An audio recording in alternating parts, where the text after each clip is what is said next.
Дрэва. Казка. Аўтар Наталья Бучынская. Дрэва расло пад самымі вокнамі. Яно жыло сваім асабістым, непаўторным і ўсё ж самым звычайным жыццём. А за тоўстымі і надзейнымі сценамі, за блішчастымі вокнамі пачынаўся зусім іншы свет.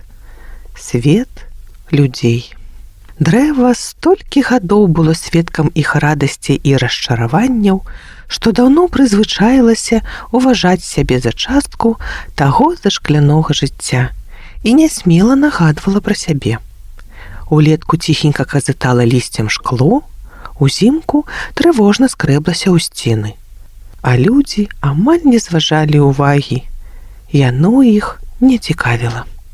Нават да яго прыгажосці прызвычаіліся, як да нечага нязменнага, вечнага. Дні ішлі за днямі. На змену ласкава вясне прыходзіла звонкае лета. Сонце песціла дрэва цяплом, раса паіла дрыготкімі кроплямі, салаўі дарылі чароўныя песні.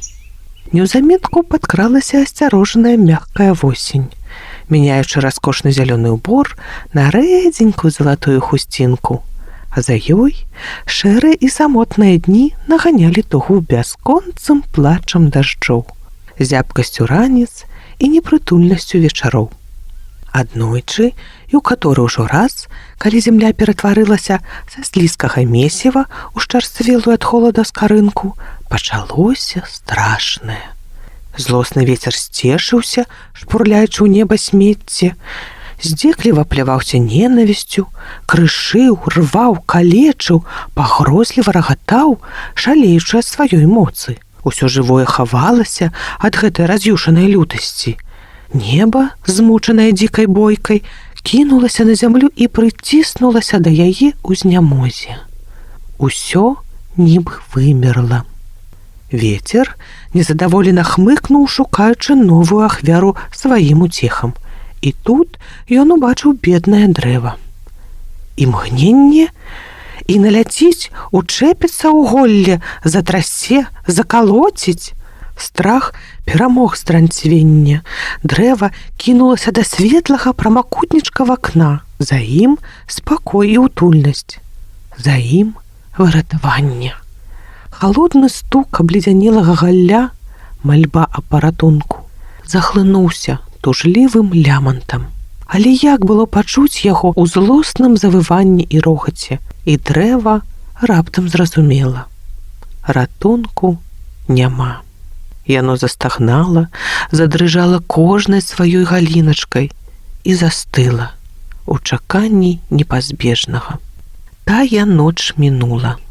Растала, як безліч самых страшных або неверагодна чароўных начэй. Паступова, ажываючы пад цяплом сонечных промняў, дрэва забывалася пра жудасць і холад. Наперадзе было шчасце. Яно прыйшло светлым вясновым ранкам, вітаючы сонца пяшчотнай зелянінай першых лісточкаў. Чысціня і кволая прыгажосць іх поўнілі дрэва такім замілаваннем і радасцю, што хапіла б, здаецца, на цэлы свет. Усёй сваёй істотай, кожным лісточкам яно пацягнулася да расчыненага вакна, падзяліцца гэтым дзівам з суседзямі. Імгненна свежы і хвалюючы водар напоўніў пакой. І раптам абыякавая рука упэўнена зграбла голле, выпіхнула яго за акно і бразнула шыбай, прыціснуўшы танюсенькую галінку з ярка-зялёным язычком на канцы. Дрэва сцялася ад болі і крыўды. Голле самотна калыхнулася ля бліскучага шкла і міжволей усміхнулася. Гэта ўжо было. Успамін жыў усяго хвіліну. Дрэва так любіла жыццё, што проста не шукала сіл для доўгага смутку. А людзі, напэўна, упершыню пачалі заўважаць, што з ім дзеецца нешта дзіўнае. Вецце, што расло ад акна, стала сохнуць. Лісце скруцілася і пачарнела.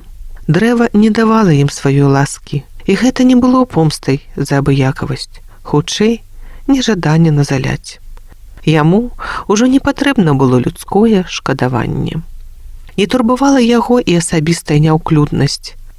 Палова голля радасна шапоча сакавітым лісцем, другая мёртва шоргае сухімі галінкамі. Дрэву было ўсё адно. Навучылася абыякавасці. Гэта адчуванне не непакоіла, не трывожыла.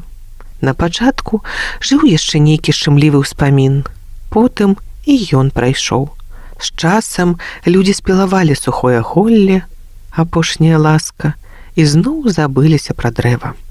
А яно жыло. Толькі ўжо моўчкі. Моўчкі змагалася. Моўчкі радавалася. Казка наслушна.